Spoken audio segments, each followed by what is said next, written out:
Hello, what is up mga ma'am, sir, ma'am? Ako po si Ralph Cifra, isang visual artist from Manila, Philippines. And today we are going to unbox and review the MPP-10 Optimus Prime oversized version. We have the Optimus Prime truck mode and the trailer. So kinabait na natin to. Hindi ko muna siya sinarado kasi ang hirap siya buksan. Again, shout out to Sir Jasper Nastor of Monarch Collectibles. Ito yung collaboration project namin together.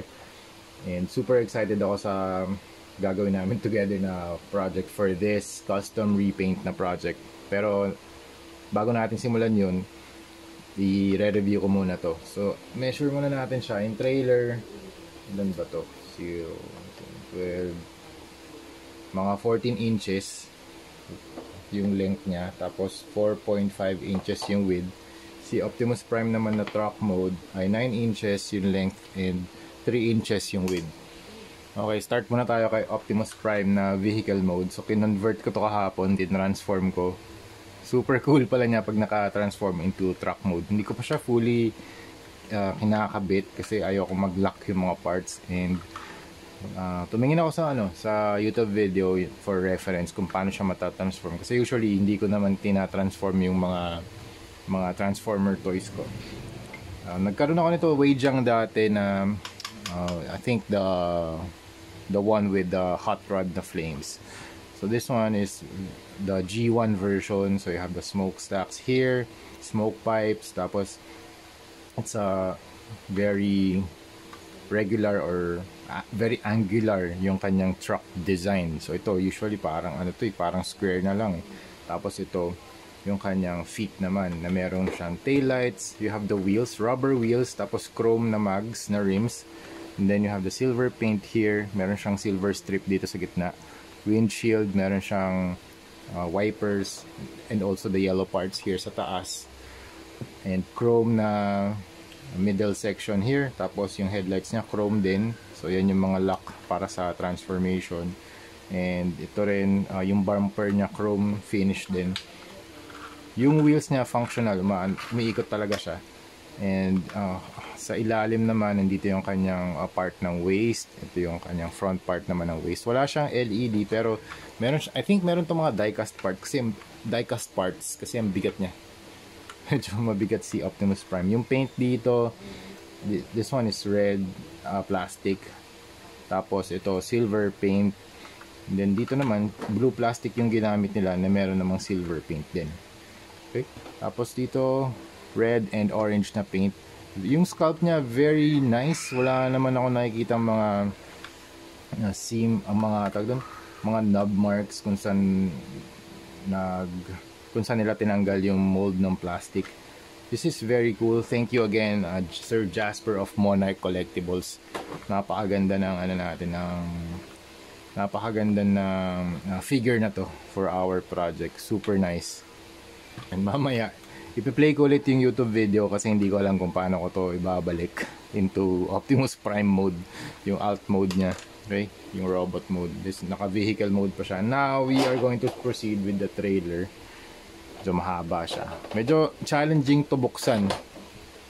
Sobrang hirap buksan ito.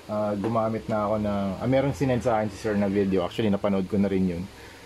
Pero sa una kasi sobrang higpit nito mga lock na parts na to. So yung first part, tatanggalin mo to. Wait lang. Wala. Yun na nga. Ayan. May mga locks. Okay? Tapos ito. For yung ramp. Okay? Sa likod. Tapos, pag binuksan siya, ganito. Ayan. Sobrang laki. Ayan. Teka lang. Tayo lang natin. Ayan, ganyan. So ito yung meron siyang maliit na spaceship here. Tapos meron din siyang mga rods. Okay, mga pegs. Ay, wait lang Ayan. Mga rods, pwede mo i-rotate. Tapos meron din siyang mga blue sections here for the another space pods. Ito, tapos ito parang dock. Ito parang another space pod here, space dock. Or some sort of dock na may mga UI or UX na buttons. Buttons pala. Sorry. Ayan, tapos ito pa, may mga clamps. Okay? Ito may radar dish. And then pwede mo rin mabuksan tong spaceship. And then meron din mga lasers din dito. Blue, very vibrant blue plastic yung ginamit nila. And then dito naman sa part na to, very accurate, hindi man accurate, pero sobrang maximized nung area. Ito meron texture, tapos ito very well sculpted and painted, or ano ba paint? Silver plastic na yung ginamit nila dito. Okay, very nice na finish. Tapos dito sa side na part, meron siyang blue strip and the white na strip. Very nice na sculpt, very sharp. May mga rivets din. Functional din yung wheels, rubber wheels, chrome na design din dito sa may bottom parts. Ano pa bang mga okay? Nata-transform. Ayun, na-articulate din to. May mga naiikot na parts. Ito kinakabit kay Prime para mag-lock siya. Para pwede mong i-andar. Susunod tong trailer. Okay, functional yung wheels. Tapos, itong part na to, meron kang pwede ipasok na slot din dito na Transformers logo. Okay? Pero grabe yung grabe yung design nito, ang ganda. Sobrang nung nabuksan ko to kagabi, parang nagulat din ako sa laki niya, and yung loob niya very well sculpted din. Dami niya mga rivets, mga shocks, wires, wire design, cables, hydraulics. Ganda. Tapos ito yung mga accessories niya. Meron siyang parang sphere. Kaya tanggalin natin. It's a gold sphere. Ganda. Tapos ito yung Energon Axe. Tapos ito yung kanyang blaster, Optimus Prime blaster. Wala nga, lapit natin. Yan, blaster. Hindi ko alam kung saan to. Matrix of Leadership. Tapos meron siyang key. Yan, have the key. And some sort of parang car or rover type car. Saan ba pwede? Hindi ko alam kung saan ito nilalagay.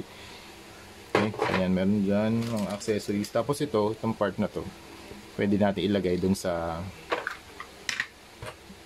outer part. Ito. Saan ba? Ito, ayan. Lalagay natin dyan. Okay. Ta-transform ko muna si Optimus Prime na maging robot version.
Yan, so yun, na-transform na natin si Optimus Prime. He stands around 12 inches tall. Grabe yung tangkad niya. Medyo madali lang siyang i-transform kapag merong video reference for me. Pero nahirapan pa rin ako kapag walang manual. Actually, wala kasamang manual to. Pero yun nga, at least merong nag-record ng video kung paano siya matatransform. Okay? This is the robot mode. Very sturdy. Medyo mabigat. I think meron nga itong diecast sa loob. Very large na feet for stability. Nakakatayo siya ng maayos. Chrome finishes dito sa kanyang, I think this one is some sort of storage. Tapos may may mga parts kasi dito na hidden kung i-custom repaint ko. So I make sure na malalagyan siya ng paint kahit na nasa truck mode siya. Kaya kailangan ko rin ma-rediscover kung paano siya nagta-transform para pag pinaint natin, halos lahat ng areas aabutin ng brush or spray paint. Very very well sculpted legs. Look at the parts, very nice. Okay. Tapos yung chest niya, translucent yung kanyang chest. Yung matrix of leadership, hindi ko sure kung pwede ikabit dito. Parang wala siyang slot for this. Tapos pwede rin pala ma-move tong side mirrors, okay, for truck mode. Okay, ito yung kanyang ilalim ng chest, ribs or stomach section. You have the arms na merong gold na decals, painted on decals to. Translucent yellow yung kanyang parang belt. Ito yung kanyang buckle. Okay. Tapos ang ganda rin, kasi kung meron kang light, nagre-reflect yung light dun sa kanyang hips. Yan. Tapos ito yung kanyang likod. Yan. Daming screws sa actually kung medyo maluwag to, pwede nyo namang i-adjust eh. Diba? Kung magta-transform kayo tapos biglang lumuwag, pwede nyo i-adjust yung mga parts na yan. Okay, so yun lang mga ma'am, sir, ma'am, that's it. Thank you very much for watching. Gagawin ko na to, custom repaint na natin. Thank you very much for watching and see you sa next video. Bye bye. Oh wait, meron pa palang articulation mga ma'am, sir. Nakalimutan ko na. Articulation, head, up, down, 360. Arms can move, rotate. Okay, up. Meron din ba? Oh, may butterfly joints, nice. This can rotate. Tapos elbow bend 90 degrees. Waist, pwede. 360. Okay. Tapos yung legs can move outward this far and can kick that far. Bend that far. Okay. Single 90 degrees. Okay. Tapos yung feet niya can also, meron din toe articulation.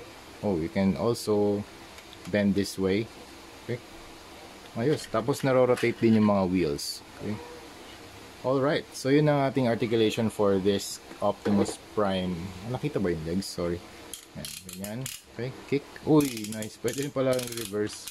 Ganda nun ah. Uy, ayos ah. Mamas na na. O, nakabaliktad ba tong legs niya? Hindi. Ay, yeah. I think tama naman siya. Itong peg, itong rivet na joint lang talaga ang gusto. Ang layo ng front kick niya. Okay, so yun muna, yun na ating video for today. Gagawin na natin yung ating stig na ano. Ang ganda ng Optimus Prime na to. MPP-10. Actually gusto ko rin itong bilhin dati. Wala na lang din mga stocks si ano. Kung merong stock na Weijiang yun, I think kukuha din ako nito. MPP-10 oversized. Okay, thank you very much for watching and see you sa next video. Bye bye.